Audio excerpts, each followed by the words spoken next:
You have this in view? Sir. That's all. I think that's what you need over here.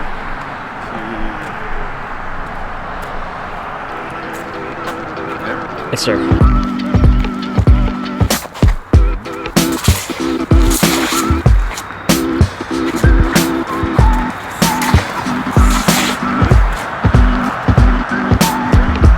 When you do the China, it's very important to get closer to the wrist. You have more leverage when you get here to turn the wrist, as opposed to here where you're closer to his body, then it's much more difficult to turn.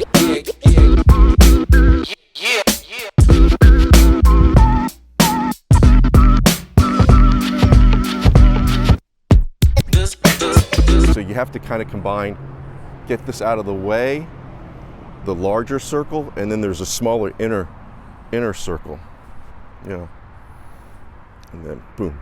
And this movement's straight out of Bambo, right? So you have to dispel that right away into, disperse the energy right away into this circle. The action of him coming down, and if it's a lot of force coming down, then I'm kind of deflecting it out of the way, right? So there's this circular motion here, but then right hidden, right in here is the grab, then the twist to then disarm. And when you're disarming, yeah, you could do it by catching here, and perhaps for demonstration purposes it is catching that, but for the real purpose, then you're kind of breaking the wrist here, and then you're catching that edge to then disarm as well. You want to use that arc motion coming down as an opportunity to slide down and then catch the wrist. So you're using your feel for this, and all of a sudden snatch, like there. So it's coming down. So if it's, you can't control necessarily where along this forearm you're blocking, but if you catch it here, then boom, and then that creates a little bit of momentum to create the spiraling torque to then lock himself up.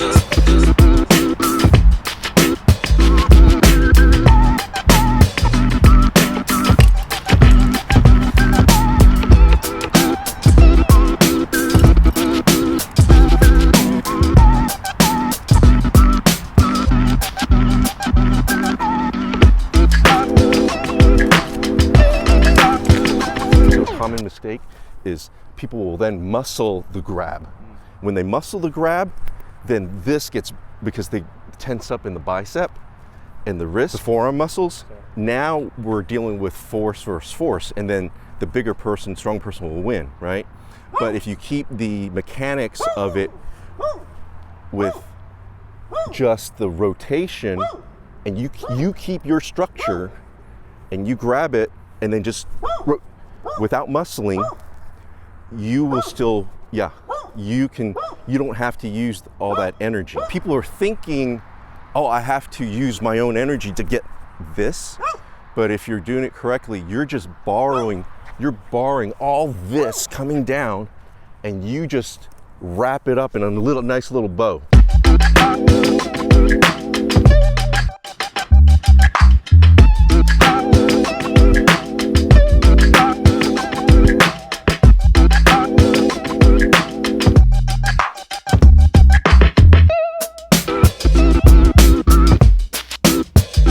Importance of this form, it's teaching you to overcome your fears.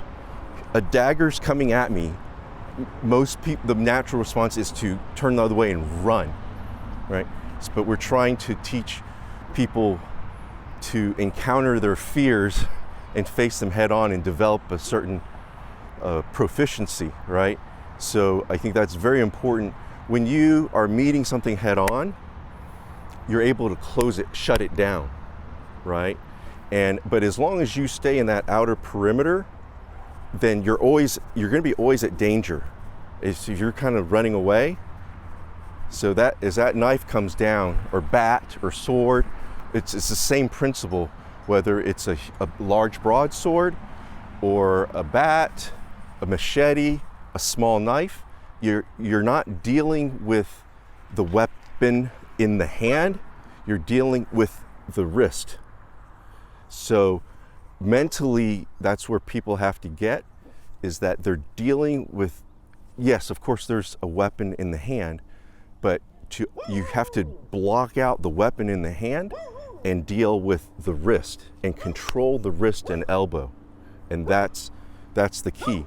And as long as you can control the wrist and elbow and close the gap, then you can begin to take over.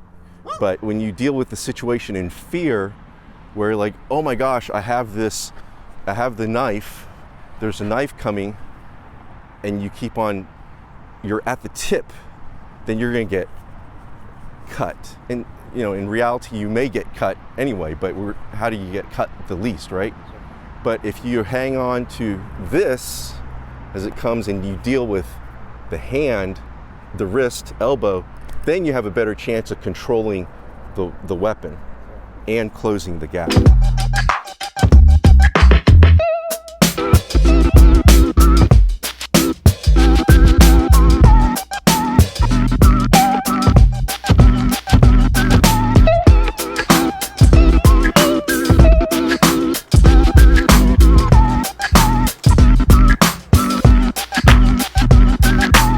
Part of the Chiu, you have to be thinking that you're going to share this. Sure.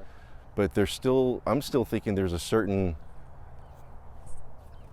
a secrecy to it. Mm-hmm. Like, I'm not going to show them everything. The idea was that, you kind of learn the basics and then you figure out where you go, right? Sure. But in order for that to occur without all these masters starting to feel jealous of each other, I think there has to be so many students mm-hmm. that they can spin them off into whichever area they go. Sure. Otherwise, it's just human nature. Like, why has he got 20 and I only have 5? Well, maybe he was selective. I only want 5. You have to think those who participated in part of the Chiu, they're still being very open-minded. Either they're being very open-minded or being very confident too. I would argue that you have to be so confident in your skills that you're like, I'm happy to engage with these other masters because I want to learn from them and I'm comfortable in my own skill set. And I'm not worried if someone steals something from me because I got more where that comes from.